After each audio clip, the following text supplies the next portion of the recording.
Michigan football just got sneaky good news after that win last night. Let's talk about it. My name's Paul, together with my buddy Aaron. We are the Big Ten guys. Tune in every day for the latest Big Ten news, insights, analysis. If you're a fan of Michigan or any Big Ten football team, this is the channel for you. So don't miss out. Take just a quick second. Hit the subscribe button. Hit the like button. Got a lot more Michigan and Big Ten content coming. And then also, before I get into it, let me know your thoughts on the game last night. We always enjoy talking football with you guys. I'm a big Michigan fan if this is your first time catching the show. Aaron is a Michigan State fan, so maybe just kick him while he's down right now. Let him have it. Now, we can be respectful of, it's bad enough for him right now as a Spartan fan. But let me know what you thought of the game, what you liked, what you didn't like, what you think moving forward, and I'll do my best to respond to as many of you as possible today. Um, but so I think a lot of people after that game last night were wanting a little more as Michigan fans, and I get it. Michigan State, they're 3-5 now. The passing game was ugly. It felt like at several times, especially at the beginning of the game, it felt like Michigan was just going to run them off the field. So it was frustrating that they kept making it close. It was a little frustrating that it got to a point where the officials ended up playing a big role. Michigan would have won anyways. Don't let any Michigan State fan tell you otherwise today. But this felt like a game that Michigan should have won by 30, 40 points, and nobody would even have to discuss the officiating. They didn't play their best game. But that being said, I think there are some big positives to take away moving forward, especially looking forward to the Ohio State game. And the big thing that I took away is this is probably the best duo of receivers in the Big Ten outside of Jeremiah Smith and Carnell Tate at Ohio State and Elijah Surratt and I'm blanking. Cooper from Indiana. I don't know why I'm blanking on his first name here. But those two are definitely the two best receiver duos in the Big Ten. But I really do think Nick Marsh and Amari Kelly at number 3 is pretty fair for them. Marsh is super talented. Kelly's solid. They've been shredding some teams. And Michigan actually completely shut them down. I was very impressed with Jair Hill and Zeke Berry. The stats at the end of the game make it seem like they had pretty good games, but a lot of that yardage was in the fourth quarter when it was already 31-13. The game was over. A lot of it came on just that one drive from Childs. And that's big because, as you look towards that Ohio State game, we already saw Michigan get shredded once by USC. And you know what? I should throw Makai Lemon and Jacoby Lane. They might even be number 2 behind Ohio State. So bump Michigan State down to 4. But regardless, you already saw Michigan get kind of torched by a good group of wide receivers against USC. Ohio State's are probably even better than USC's. So I was a little nervous about that looking forward. So to see the secondary, who's finally starting to get more healthy, step up and lock down Nick Marsh and Omari Kelly, I was super happy to see that. And then I know Childs, he's not exactly Fernando Mendoza, but he's actually been playing some really good football. So coming into the game, he's completed 65% of his passes, 10 touchdowns to 3 picks. He's second among all power conference quarterbacks in sack-adjusted rushing yards. You look at that Indiana game last week, he played some good football. He completed his first 20 passes or something like that. Finished 27 of 33, 243 yards and a touchdown. Ran for almost 50 yards. And Indiana, that's one of the best defenses in college football. And they have a corner, D'Angelo Pons, who's probably going to be a first-round draft pick. They have one of the best edge rushers in college football.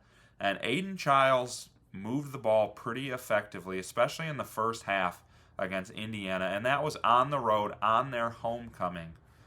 So for Michigan to come in and just completely lock him down at the beginning of the game, and really only gave up that one big drive to him. Finished 14 of 28 for 130 yards, didn't throw a touchdown, ran for the one from the goal line, had a 26.8 QBR. And then, rushing, obviously, you got to take the sack yardage out of there. But, he had 15 carries, which means 15 times they either got to him in the backfield on an intended pass or he took off and run, some of those QB sneaks, but ended with negative yards on the game. They showed it against Damon Williams and Washington last week. It doesn't matter if your quarterback is dual threat, if he's been efficient. Michigan is stopping that right now. And that's a huge adjustment from what we saw against USC. And so it's good to see the secondary getting healthy and playing well.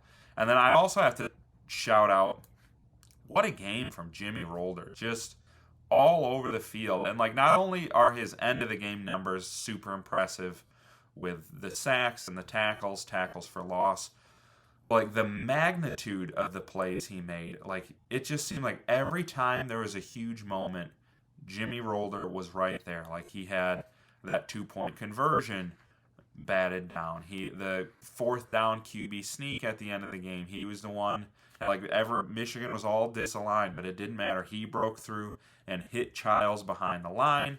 The other 4th down, I bid on the play action just watching the game, but he didn't. He stuck with the tight end. He got in there. He made a play.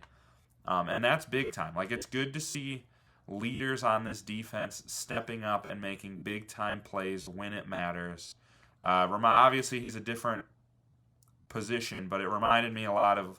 I always felt like Mikey Sainristil still was one of those guys where it was just whenever it was the biggest moment of the game, whether it be punching the ball out of the Ohio State receiver's hands in the end zone or a big time pick, it just felt like in a big time moment, Mikey was that guy who made a big time play, and Jimmy Rolder was that guy last night. So I love to see it.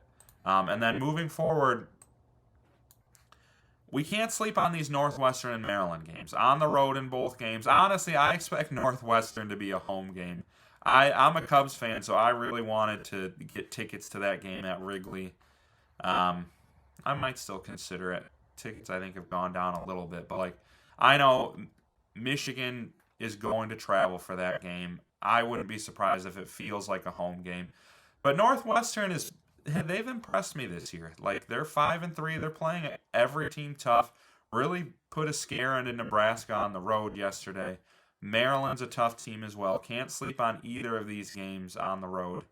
But I expect Michigan, it's good to see them winning on the road in a tough environment after losing on the road to both USC and Oklahoma.